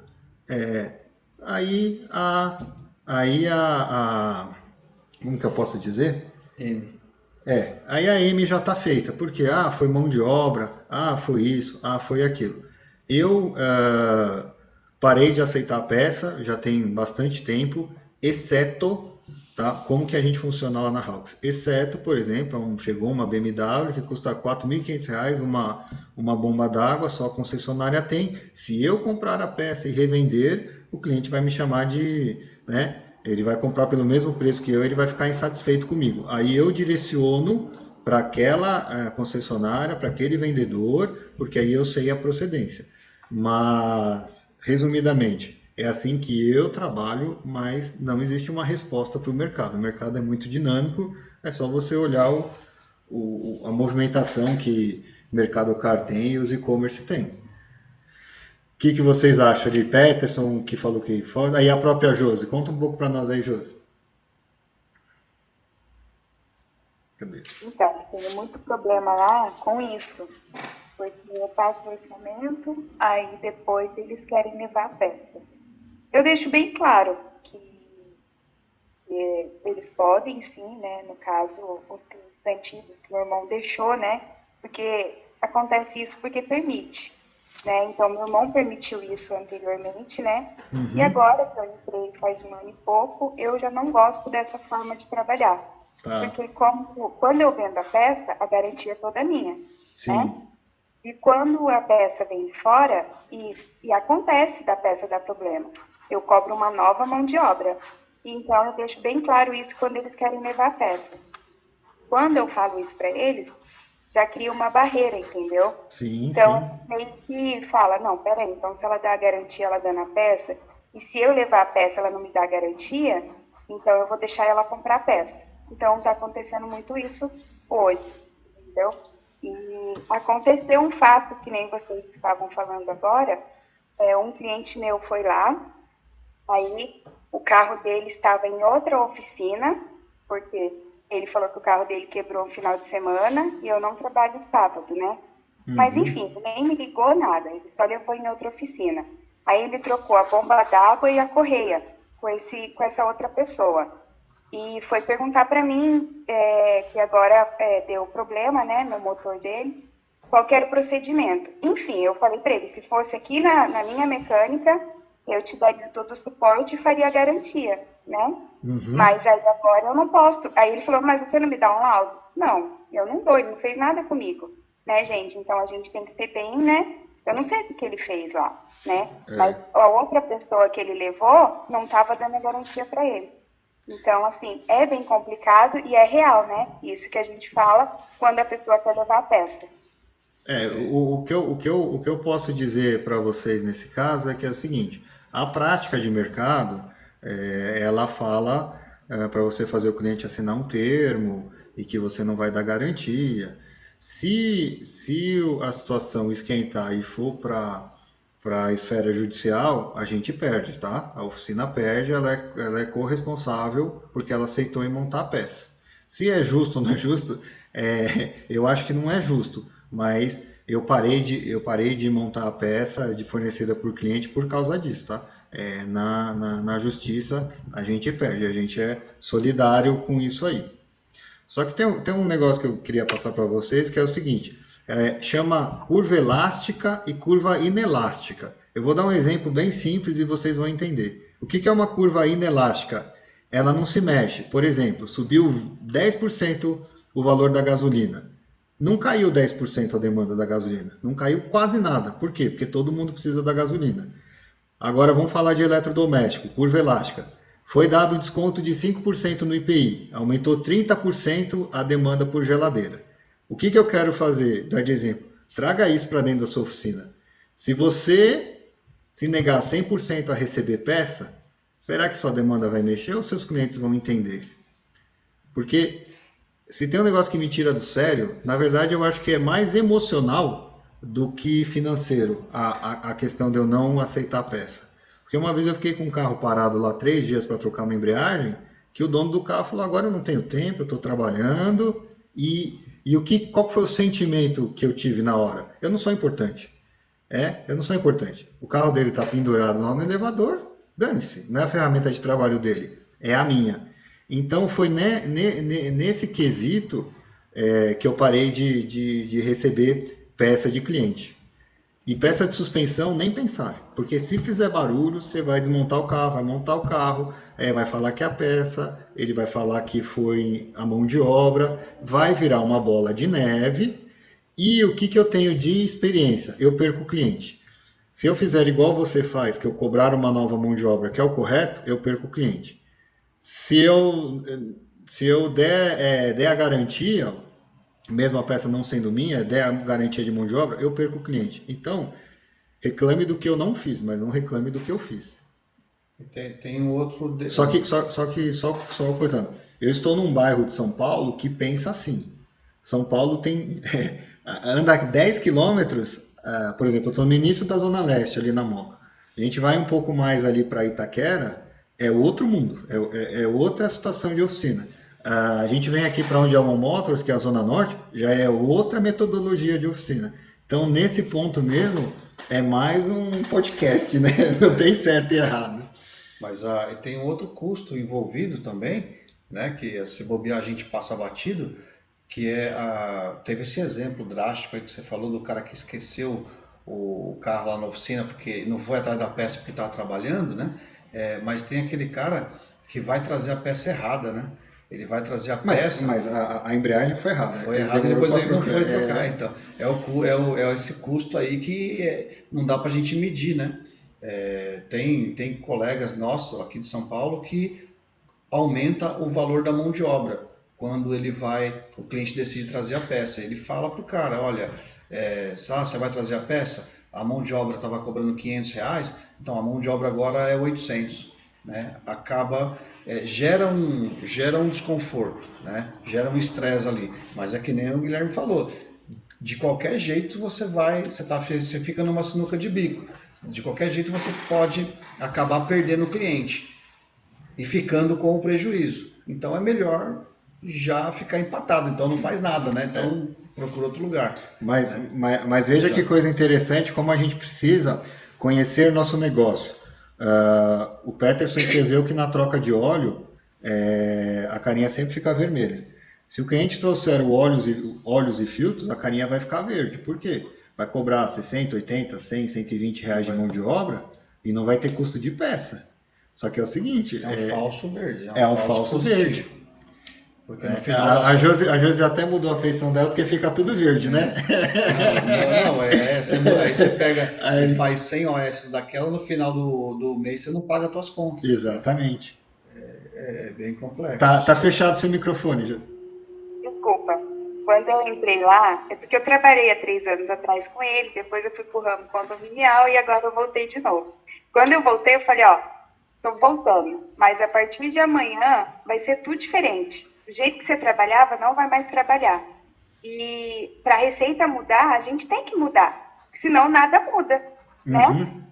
Aí ele falou assim, não, eu falei assim, como que é o óleo aqui? Ele traz um óleo? Falei assim para ele, né? Ele, Josi, então, tem cliente que traz. Eu falei, então, quando você vai na padaria, você leva o pão, pede para eles passar a margarina? Daí ele olhou pra minha cara e ficou pensando, sabe? Porque é verdade, gente. Porque a gente não faz isso. A gente não leva o pão lá na padaria e manda passar a margarina. Não é verdade? Ou vai na lanchonete e leva o refrigerante, né? Exato. E vender serviço não é igual vender pão. Gente, vender pão, você chega lá, você compra o pão, você vai embora, come o pão, pronto, feliz. Serviço não é assim. É muito complexo. Não é verdade? A mão de obra, a peça, envolve muita coisa. Tudo uma questão bem, que nem o Guilherme falou, não tem certo e não tem errado, porque é muita variável envolvido, até a região que você está, né? O que você não pode é entrar em conflito com o cliente, né? É tentar impor, porque ele sempre, no final, ele acaba ganhando, né?